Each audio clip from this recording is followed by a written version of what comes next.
going to speak on that.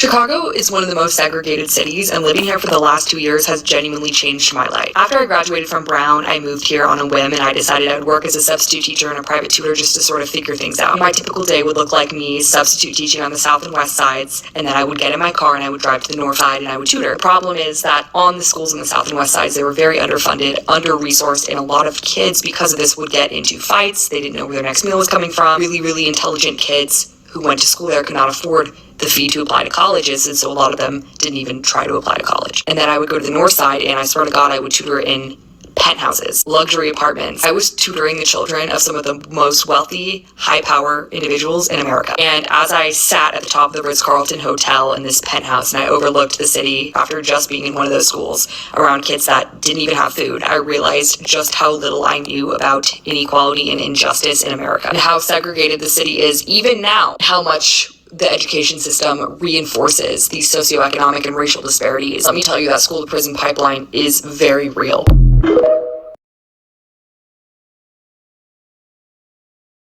Shalom, shalom, Israel. First and foremost, I want to give all honor, glory, and praise unto YAHAWAH, BaHashem, YAHAWASHI, BaHashem, Rakwakwadah.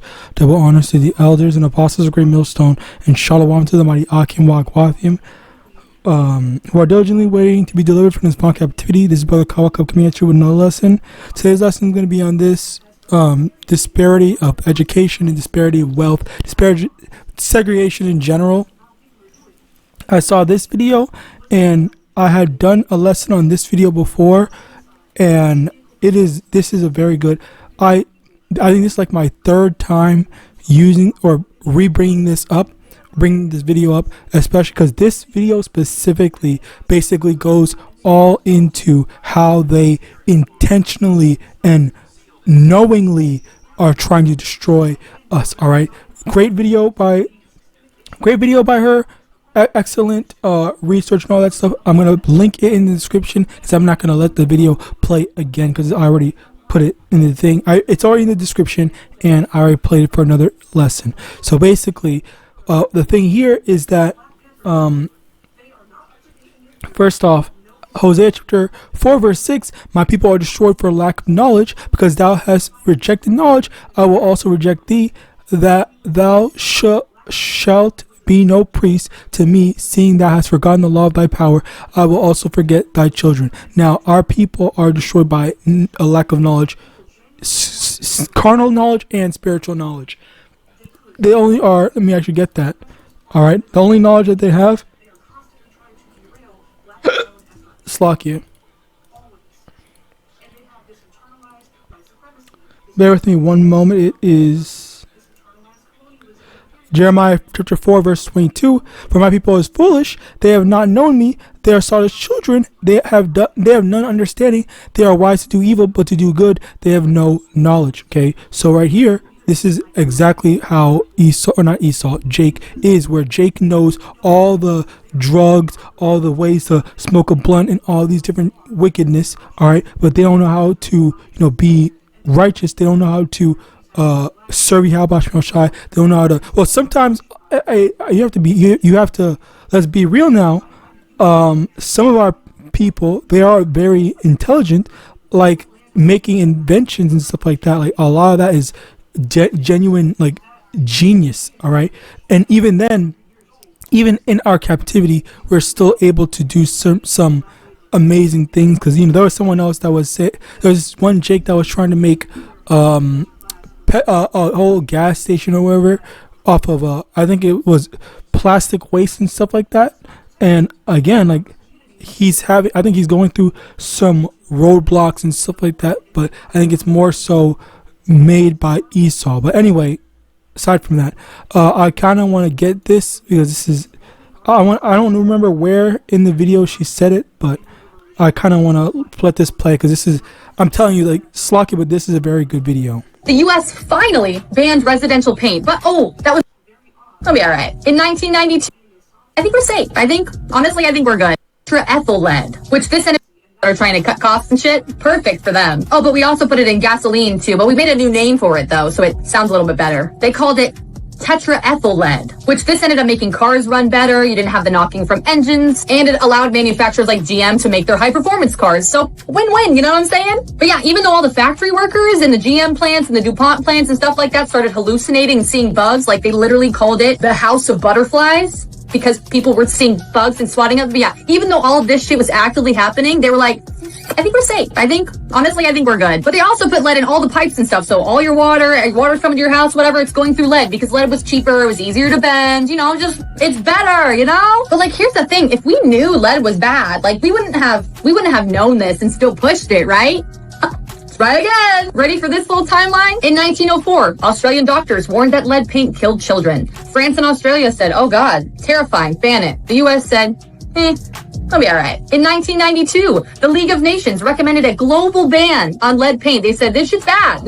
Nobody should be using this. And the US said, I'd rather not. Oh, and you can thank Sherwin-Williams for that and the Lead Industries Association, which was lobbying Congress. So round of applause, Sherwin-Williams, thank you so much. Oh, but then we got in 1924 when the workers at Standard Oil's New Jersey refinery died in mass. But they were hysterical. That was workers' hysteria. That was not lead, baby. So like, we're fine. Oh, and then in 1943, they had US studies that showed low-level exposure lowered your IQ. But still we were like, let's just bury those. Like, nobody needs to see those, okay? And then in 1971, the CDC created a safe threshold, but they put it like really fucking high. They're like, this is safe, like, I guess we'll be fine. Stop complaining. You have your freedom. Shut up, Oh, but of course, with this law, there was no enforcement in Black communities because why would we do that? What? And then in 1978, the U.S. finally banned residential paint. But that was only for new construction. And there was no requirement of cleaning up the old lead paint. So, the projects, the government housing, all those places where you pushed all those poor people into. Yeah, we're not going back there. But the new homes, the rich people, we good. We Gucci, baby. And here's where it gets really fucking crazy because it had me thinking, how many major cities were affected by this? Let's go through the list. We have Baltimore, Maryland. By the 1990s, 94% of poisoned children were, you guessed it, Black. Ooh, yep. Peeling paint in aging row homes, water pipes, industrial waste sites saturated entire neighborhoods. Freddie Gray, yep, that one, the one that killed by the police in 2015. Yep, he was one of the poison guys. When they did the autopsy, they showed cognitive damage, ADHD, and lead-related developmental delays. Crazy. Go figure, right? Baltimore's murder rate peaked at 353 in 1993, one of the highest in U.S. history. And today, estimated 75,000 to 100,000 people are still affected. St. Louis, Missouri. Over 80% of Black children tested in the 1990s had elevated blood lead levels. Public housing in North St. Louis was never remediated, like ever. Oh, and as recently as 2016, the city testing still found unsafe levels in kids' blood. So yeah, they estimate around 65,000 to 85,000 people are still being affected today in 2025. And most of these people live in neighborhoods with zero accountability. They're like, whatever, you got this, you're fine. And then we got Cleveland, Ohio. In 2004, more than 85% of homes still had lead paint. In fucking 2004, the city didn't enforce lead safety laws until 2019. Are you fucking kidding me? In 2018, Cleveland had the highest rate of lead exposure in Ohio, in the entire fucking state. Oh, and today, they're estimating around 70,000, 90,000 people are still affected, especially in East Cleveland and Glenville. God, this is fucking wild. Then we got Chicago. Chicago had the most lead service lines in the country, over 400,000. In the 1980s and 2000s, public housing projects like Cabrini Green were full of peeling lead paint and lead-tainted soil. Oh, and even now, South and West Side schools still show lower testing scores and higher suspension rates that correlate with historic lead maps. Like, the math is mathing.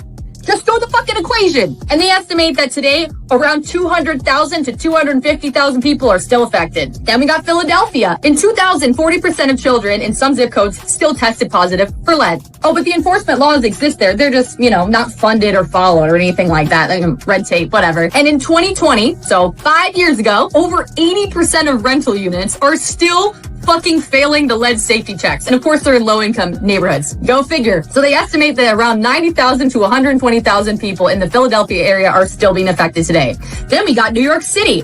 New York City banned lead paint in 1960, but the housing authority lied about the cleanup. In 2018, a federal investigation revealed that 19,000 children still living in the units that tested positive for lead. 19,000. The Bronx in particular shows the highest overlap between historical lead exposure and modern-day crime, incarceration, and underfunded schools. still effective today. They're estimating around 250,000 to 300,000 people. So you want the total number of all these cities combined together? Yeah, they're estimating between 750,000 people and 945,000 people right now in 2025. But here's the most fucked up part about all of this. Let's say somebody escapes. You're 7 years old, you run away, you go live in Beverly Hills, I don't know, whatever the fuck. It doesn't leave you. You can literally pass lead poisoning onto your children through epigenetics. Lead does not mutate your DNA, but it changes how your genes express themselves. This ends up changing, I don't know, stress response, brain development, immune systems. So that means if someone was poisoned as a kid, they could still pass this shit down to their kid. Their kid could end up with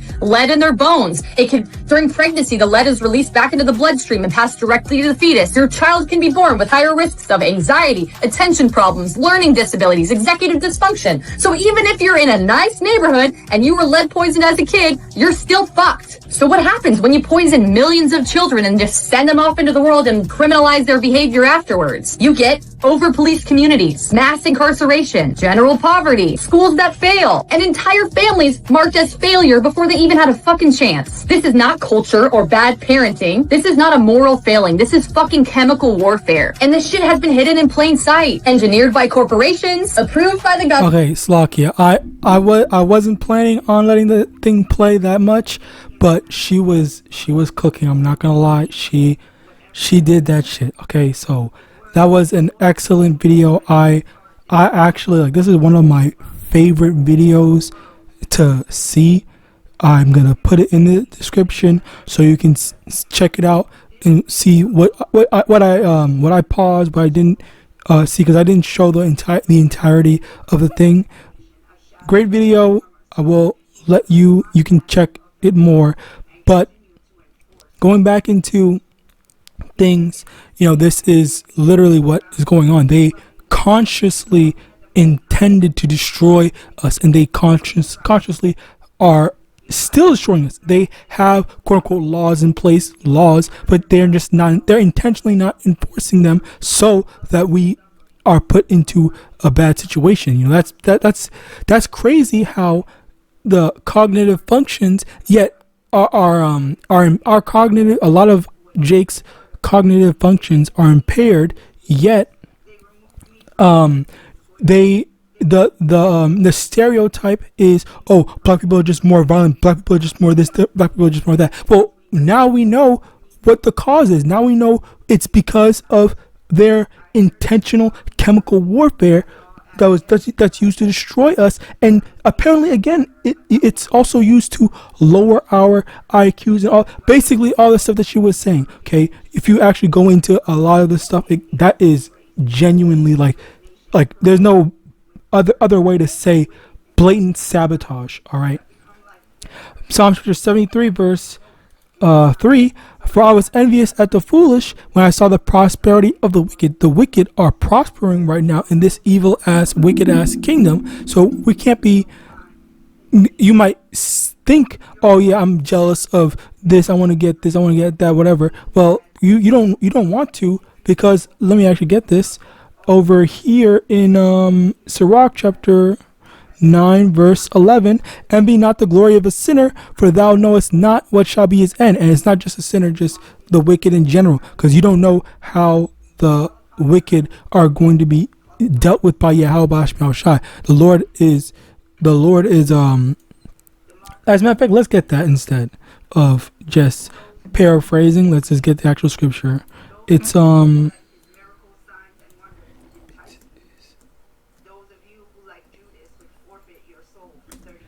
Hebrews chapter 10 verse 31, it is a fearful thing to fall into the hands of the living power. So you don't want the Lord to get his hands on you. You don't want the Lord to make you a target, because you're not going to get out of that. Okay, we have to stick to doing the right thing, stick to following after Yahawadah, rather than you just being some demon. All right. What's next?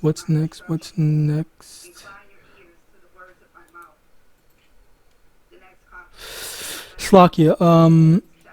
Okay, so here,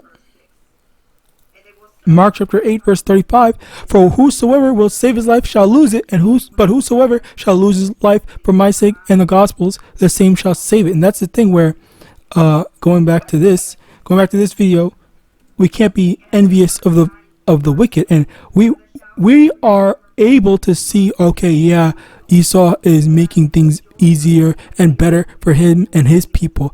Sure, that's fine, but what about our people, and where does our people fit into this? And let me actually show you. All right, I just had it, and oh yeah, okay. 2 Corinthians chapter 4 verse 16, for which cause we faint not, but though our outward man perish, yet the inward man is renewed day by day. For our light affliction, which is but for a moment, worketh for us a far more exceeding eternal weight of glory. While we look not at the things which are seen, but the things which are not seen. For the things which are seen are temporal, but the things which are not seen are eternal. All right, that's basically the thing where we're going through hardships now, but the rewards that we see in this kingdom, they might seem, oh yeah, that's nice, that's this and the third, whatever, but they are temporal. Okay, let me also get this. Matthew 6 verse 19, lay not up for yourselves treasures upon earth, where moth and rust do corrupt, and where thieves break through and steal, but lay up for yourselves treasures in heaven, where neither moth nor rust do corrupt, and where thieves do not break through nor steal. Basically, we are looking for that spiritual wealth. We're not looking for that carnal wealth. And as a result of us seeking after that spiritual wealth, that's where the longevity and the full blessings are going to come for us. All right. But yeah, and that's why people in going back to Mark 8 and 35, whosoever shall save his life shall lose it. You're trying to preserve your life here in this kingdom rather than preserve your life with Yahweh, your spirit, okay, from Yahawah's judgment. All right, there's the difference between that, because you're seeking after, I want to make it in this kingdom rather than making it in the kingdom of heaven. All right, next, Luke chapter 12 verse 20.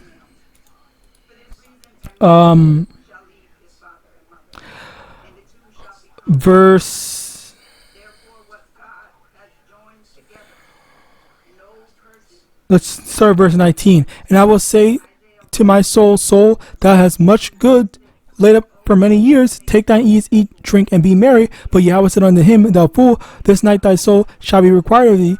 Then who shall those things be which thou hast provided? Basically, there's this rich man that said, okay, well, I have all this stuff. I'm just gonna store all my stuff and then relax with all my wealth for the rest of my life. I don't have to lift a finger or anything like that. I'm set for life, basically. And then the Lord basically demonstrated that, okay, yeah, you did that, sure, but then I can just kill you literally right now. And then who is gonna benefit off all that money? You just accumulated all that wealth, food, whatever, for nothing, because you're dead now, because the Lord killed you. All right, or the Lord killed him, whatever. So